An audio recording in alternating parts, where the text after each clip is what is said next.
जब हक आता है तो जुल्म मिट जाता, जब जुल्म बढ़ता है तो मिट जाता, खून टपकता है तो जम जाता। बड़े बड़े शुआरा ने ये बात कही, वो जुल्म करना चाहते, वो दंगा करवाना चाहते। हम नबी के हदीस को पेश करेंगे, हम नबी की सुन्नत को पेश करेंगे मेरे भाइयों। लेकिन हम लोग वो सब के सब तरीके भूल चुके हैं जिससे अपने अखलाक को हम अखलाक के जरिए से लोगों को मुतासिर कर सकें। अल्लाह के नबी ने क्या फरमाया कि मुसलमानों एक दूसरे में मोहब्बत पैदा करनी है तो सलाम करो। अवला अदुल्लुकुम अला शैइन इज़ा फ़अलतुम तहाबबतुम अफ़शु सलाम बैनकुम। मुस्लिम की रिवायत है, अबू हुरैरा फरमाते हैं कि अल्लाह के नबी ने फरमाया कि एक ऐसा नुस्खा बता देता हूँ जिससे आपस में तुम मोहब्बत करने लगो। क्या? अफ़शु सलाम बैनकुम, सलाम करो, मोहब्बत बढ़ेगी। लेकिन ये तरीका कौन अपनाया? गैरों, आरएसएस बजरंग दल वाला। प्रूफ है हमारे पास। कल मैं बेतिया से जैसे निकला चंपारण में, तो मैं पेट्रोल लेने के लिए रुका एक पेट्रोल पंप में। तो जैसे ही पेट्रोल डालकर, मैं अकेला ही था, पेट्रोल डालकर पैसे मैंने दिए तो पता है वो दोनों वर्कर जो पेट्रोल डालने वाले थे, उन दोनों ने क्या कहा आपस में? ताज्जुब, उन्होंने आपस में ये बोला जय श्री राम। आपस में मुझे देखकर 2000 रुपए के पेट्रोल डाले हमने गाड़ी में, आपस में एक दूसरे को देखकर बोलता जय श्री राम, वो बोलते जय श्री राम। यानी ये जय श्री राम क्या है? आपस में कनेक्ट करता हूं, तशद्दुद को बढ़ा रहा, जय श्री राम। और हमारे नबी ने क्या बताया कि अगर मोहब्बत को आम करना है एक दूसरे के बीच में तो क्या करो? अफ़शु सलाम। If you want to be environment is at most peaceful environment, you should to peace be upon other person। तो तुम्हें एक दूसरे पर सलामती भेजनी चाहिए। अफ़शु सलाम। हम इस तरीके को भूल गए और अलग तरीके से संस्कृत वर्ड में ये तरीका दूसरों ने अपना लिया। कहीं पर भी जाएंगे जय श्री राम, एक दूसरे के सामने बोलेंगे जय श्री राम, उनकी मोहब्बत बढ़ जाती है। और हम मुसलमान हैं, अगर एक को सलाम करेंगे, कोई देवबंदी बरेलवी को कर ले, बरेलवी ने अगर जवाब दे दिया तो बरेलवी भाई सोचते हैं कि उनका तो राम राम सबसे हो गया। यही सोचते तुम लड़ते रहो देवबंदी, जमात इस्लामी, बरेलवी, अहले हदीस के चक्कर में, और वो स्ट्रॉन्ग होते रहेंगे एक प्लेटफॉर्म पर, एक ईश्वर के नाम पर। यही तो इस कौम अलमिया, ये कौम तबाह हो गई, ये कौम तबाह हो रही, तबाह हो गई। अगर इस कौम ने वक्त से पहले अपने अंदर मॉडिफाई नहीं किया, यहूदी लोग दलील और रुसवा हो रहे थे, लेकिन जब देखा कि अब ऐसे नहीं चलेगा, हम दुनिया पर हुकूमत करना चाहते हैं, तो यहूदी माँ ने अपने बच्चे को पेट में परवरिश करना शुरू किया। पेट में कैसे परवरिश होता है बच्चों का? आप भी ताज्जुब करेंगे कैसे होता। माँ परशस्ता धार्मिकी विदिति यस्सा मास मगमा। मतलब इसका कि बड़े ही खुश नसीब हैं वो बच्चे जिसका माँ और उसके बाप धार्मिक होते हैं, बड़े ही खुश नसीब होते हैं। परशस्ता धार्मिकी विदिति यस्सा मास मगमा, जिसके माँ बाप धार्मिक हो वो बच्चा बड़ा खुश नसीब। क्यों? इसलिए खुश नसीब है कि बच्चा देखेगा माँ बाप को अच्छे काम करते हुए तो उसका ज़हन वैसे ही बनेगा। एक डॉक्टर ने, एक मेडिकल साइंस के डॉक्टर ने एक यहूदी औरत से पूछा कि आप लोग इतने ताकतवर कैसे बन गए? तो उस यहूदी औरत ने क्या जवाब दिया? आइए मैं दिखाती हूँ। कहा कि मैं 8 महीने से प्रेग्नेंट हूँ, मेरे पेट में मेरा बच्चा, इसका बाप कौन है? I doesn't know, I don't know, मैं नहीं जानता इस पेट में किसका बच्चा, मैं नहीं जानता। क्यों? मेरे बहुत सारे बॉयफ्रेंड थे, बहुत सारे हमने बड़ी अय्याशी, लेकिन जब आखिर वक्त आया तो मैंने सोचा कि हमको हमारी जनरेशन को आगे बढ़ाना। तो उन्होंने कहा तो क्या हुआ? चलिए कोई बात नहीं, लेकिन आप क्या करना चाहते हैं? उन्होंने कहा कि हमारी जो कौम जो रुस्वा और गुलामी की जिंदगी गुजार रहे हैं, इससे हम निकालना चाहते हैं, हम अपने बेटे को इस धरती का एक सपूत बनाना चाहते हैं, ऐसे जो निजाम को बदले। उन्होंने कहा कैसे बदल सकते हैं आप अपने बच्चे की परवरिश कैसे करते हैं? पेट में कैसे परवरिश होती? उन्होंने कहा आइए बताता हूं, ये देखिए मेरे खुराक है, क्या मैं बादाम खाती हूँ, मैं काजू खाती हूँ, मैं पिस्ता खाती हूँ। कहा इससे क्या होगा? कहा कि इससे बच्चे के अंदर जो मैं खाऊंगी तो वो बच्चे के अंदर वो चीज ग्रोथ करेगी। दूध पीऊंगी बच्चे का दिमाग बढ़ेगा, बादाम खाओगे बच्चे की आंख की रोशनी बढ़ेगी, वक्त से पहले चश्मा नहीं लगेगा। वरना यहाँ 8 साल 9 साल का बच्चा वहां इतने मोटे मोटे चश्मा लगा दिए जाते। क्यों? कमी की वजह से।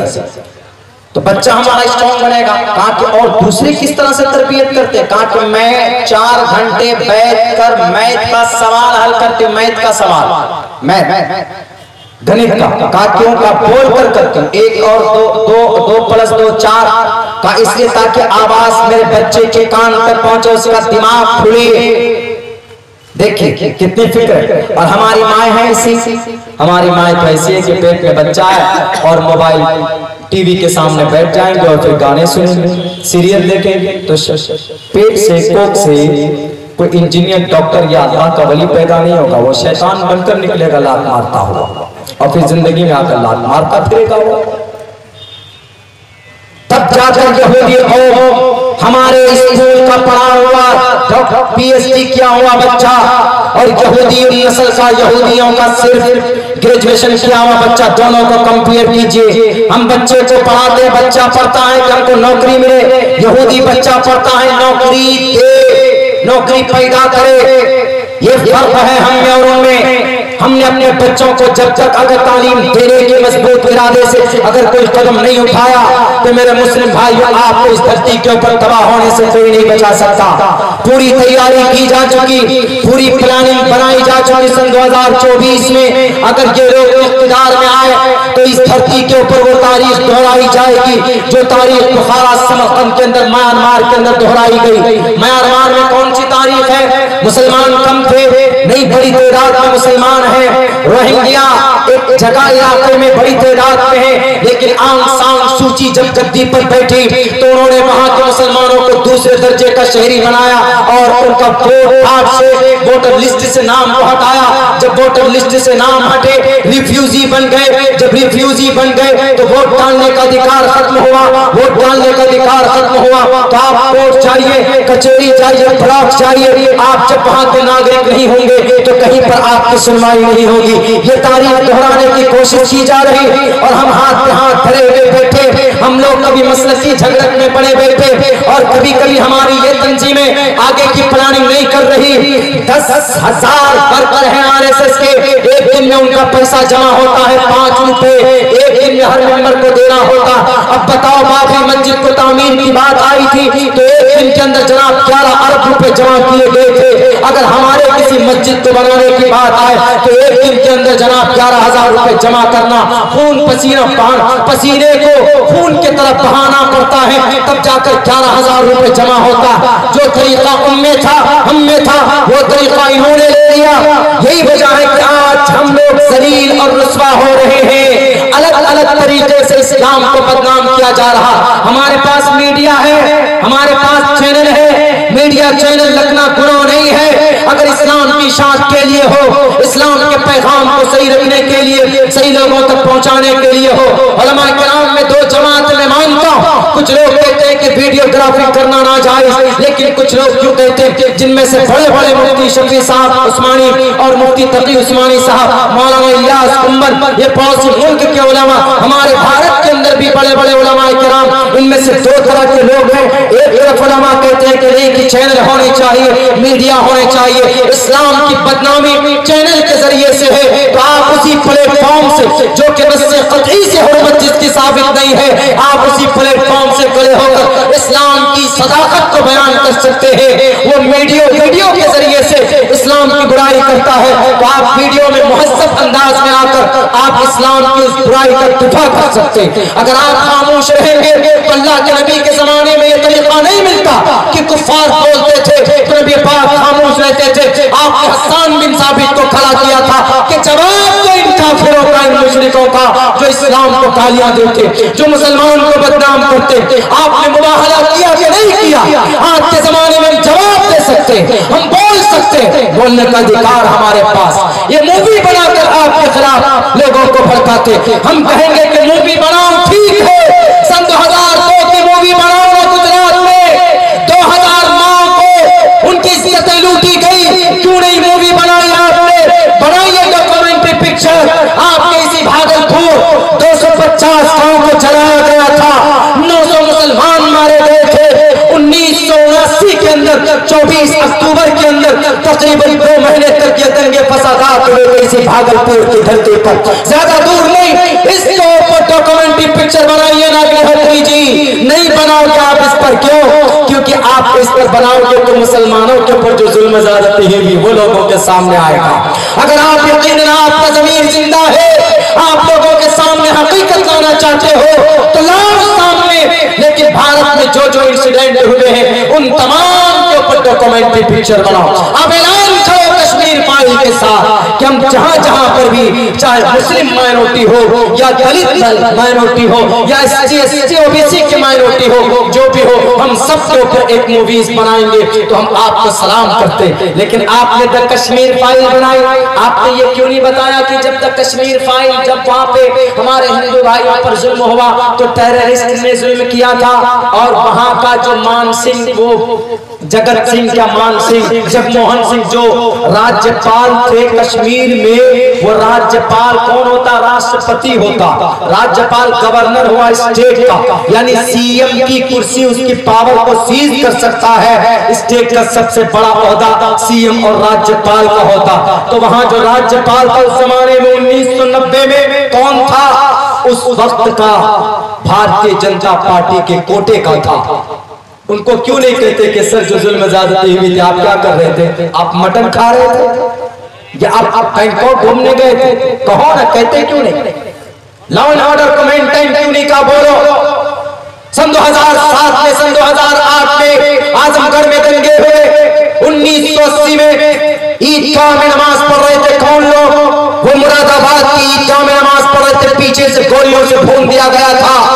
उनके ऊपर बनाइए मूवी, तब देखेंगे कि यकीनन आप इस भारत के अंदर जिन पर जुल्म किए गए आप उन सब के तई एक तरह की सोच रखते हैं। बंद करो इस नफरत को, इन नफरत की दीवार को। पॉलिटिकल पार्टियां बनी, वो कहते हैं दिल्ली के जनाब CM साहब आप तो पॉलिटिकल पार्टी बने हैं, लॉ एंड ऑर्डर को मेंटेन करने के लिए नहीं, आप सरकार में बैठे साहब पोस्टर छापने के, मूवीज प्रमोशन के लिए। ये मूवीज आगे बढ़ जाए, ये नीचे हो जाए। भारत के अंदर तकरीबन 1983 में 1800 मुसलमान आसाम में मारे गए, कोई डॉक्यूमेंट्री पिक्चर नहीं। जो 1984 10,000 सिखों की लाश आपसे पूछता है विवेक अग्निहोत्री जी बनाओ उनके ऊपर डॉक्यूमेंट्री पिक्चर, क्यों नहीं बनाते? बनाइए। सन 2013 मुजफ्फरनगर का कांड, सन 2020 दिल्ली का दंगा, बनाइए इनके ऊपर डॉक्यूमेंट्री पिक्चर। 1970 भिवंडी का मामला, सन 2007 मालेगांव का बम ब्लास्ट, 1959, 1964, 1969 कलकत्ता का मामला और 1980 वो महाराष्ट्र का मामला। बनाइए इन पे? नहीं बनाएंगे इन पे। क्यों? क्योंकि इनमें आपकी पोल खुल जाएगी, आपको पता चल जाएगा कि हमने भी जुल्म किया।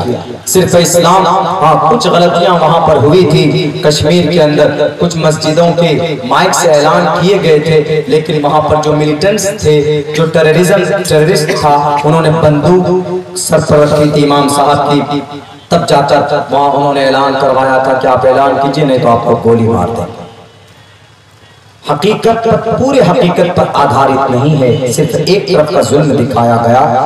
सच तो यह है कि दिल्ली के अंदर पिछले 8 साल से जो कश्मीरी माइग्रेंट टीचर हैं उनको मौजूदा सरकार ने अभी परमानेंट नहीं किया। पहले आप उनको परमानेंट करो। अगर आप मुतफक्किर हो इतने ही उनके तई, अगर आप हमदर्दी दिखाते हो तो पहले उनको लीजिए। अल्लाह के नबी अलैहिस्सलातु वस्सलाम ने इस तरह के वाक़यात को, इस तरह के हालात को बहुत अच्छे तरीके से निपटाया। हमारे सामने मेरे नौजवान साथियों, मेरे मुसलमान भाइयों, नबी पाक अलैहिस्सलातु वस्सलाम की पाक तरीन जिंदगी है। नौजवानों, आप लोगों से मैं यही कहूँगा, हमारी जवान बेटियों से भी और हमारे कौम के जिम्मेदार लोगों से यही कहूँगा कि आपको दूसरे के ऊपर कीचड़ उछालना या बुरा भला कहना हमारे लिए ज़्यादा उचित नहीं, बल्कि हम खुद देखें कि हम कितने पानी पे हैं, हमने अपने कौम के लोगों के लिए क्या किया है। हमारे मदारिस जो चलाने वाले असातिज़ा हैं, उलमा हैं, कितनी दिक्कत होती है। अगर एक गांव वाला सोच ले तो अपने गांव के अंदर, अपने मस्जिद के अंदर मकतब बना सकता है। चला सकता, उलमा नहीं जाएंगे चंदा करने। हर आदमी एक घर से 100-100 रुपए अगर एक महीने में देगा तो एक गांव में 5000 घर है तो 5000 कितने जमा हो सकते हैं? उस मदरसे में पढ़ाने वाले उलमा को, हुफ्फाज को, कुर्रा को दिक्कत सामने नहीं आएगी। इसीलिए हम दूसरों को गाली देने के बजाय मजहबी एतबार से हमने अपने कौम के लिए क्या किया है। जब अल्लाह के नबी तंजीम बनाकर इंसाफ के लिए लड़ सकते हैं तो हम लोग तंजीम के जरिए से हम लोग इंसाफ के लिए क्यों नहीं लड़ सकते? बहुत सारे लोग आते हैं, तकरीरें करते हैं, जनाब कोई सियासी लीडर बनना चाहता है, कोई कुछ बनना चाहता है, लेकिन जब कौम को इंसाफ दिलाने की जमीनी स्तर पर बात आती है तो सब मुंह चुरा कर भाग जाते हैं। ये मैं प्रैक्टिकली बात बोल रहा हूँ। हमने पिछले 3-4 साल से सियासी लीडर को बहुत करीब से देखा और हम उसके शिकार भी हुए। सही बताया था मुजाहिद असलैन हबीबी ने कि थोड़ी सी चूक हुई कि जिसकी वजह से मेरा टिकट कटा, वरना आज इस वक्त अल्लाह तबारक व तआला मुझे विधानसभा का मेंबर बनाया हुआ और फील्ड भी ऐसा था और हमने जिस पेड़ को लगाया था उस पेड़ को फलदार किया।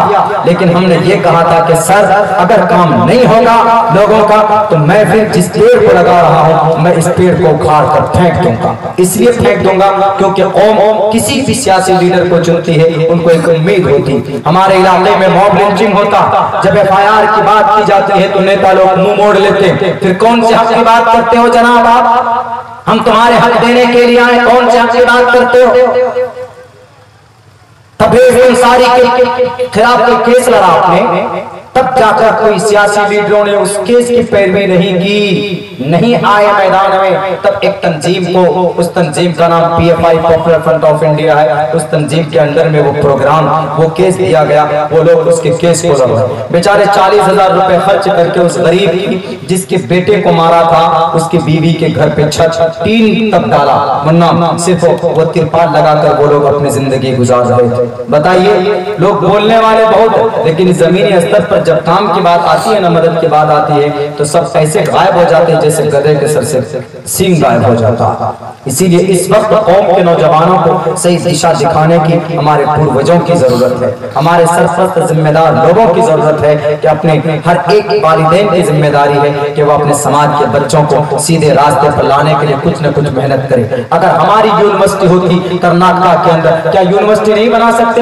एक यूनिवर्सिटी बनाने में कितना पैसा खर्चा होगा? 5 करोड़ रुपए। जब हम एक दिन में 35 करोड़ रुपए जमा कर सकते हैं तो 5 करोड़ रुपए कौन सी बड़ी बात? ज्यादा नहीं, सिर्फ 6 महीना 1 रुपए जमा करे भारत के मुसलमान। हमारी स्टेट लेवल पर जितनी भी तंजीमें हैं, फोन पे के जरिए 1 रुपए, ज्यादा नहीं 1 रुपए, ऐसा निजाम क्यों नहीं बना अभी तक? बनना चाहिए ना। सारे लोगों से कहूंगा मैं, सब आम हो, खास हो, दानिश्वर हो, उलमा हो, हुफ्फाज हो, कुर्रा हो, सदर हो, सेक्रेटरी हो, मेंबर हो, कोई भी हो, अखियार क्यों ताकतवर है? क्योंकि वो मेहनत करते हैं। या हम मेहनत करते हैं, जो मेहनत करने वाले होते हैं उनको ऐसे धकेल दिया जाता। बीजेपी क्यों मजबूत है? सियासी नाम नहीं लेना चाहिए, लेकिन मैं बोल रहा हूं समझाने के लिए, इबरत के लिए। ये RSS क्यों मजबूत है? क्यों पता? वो अपने वर्कर को सराफों पर रखता। उनके वर्कर पर अगर अटैक हो तो राष्ट्र का अध्यक्ष उनके घर पर पहुंचता तीमारदारी के लिए। किनका तरीका था तीमारदारी का, अयादत का? अल्लाह के नबी का तरीका था कि नहीं था? अगर आपके गांव में, इस बड़ी साकी में, इस बसंतराय में अगर किसी का हाथ टूट जाए, कट जाए तो कोई आएंगे देखने के लिए? नहीं आएंगे। कोई इलाज की जिम्मेदारी लेगा? नहीं लेगा। जब तक ये हमदर्दी नहीं आएगी, जब तक ये बेदारी कौम में नहीं आएगी, आपको तबाह होने से, आपको गाजर मूली की तरह कटने से कोई नहीं बचा सकता। लिख लो, जो कौम हमें, जो काम हमें होना चाहिए वो कौम अगयार के अंदर है, RSS में है, बजरंग में है।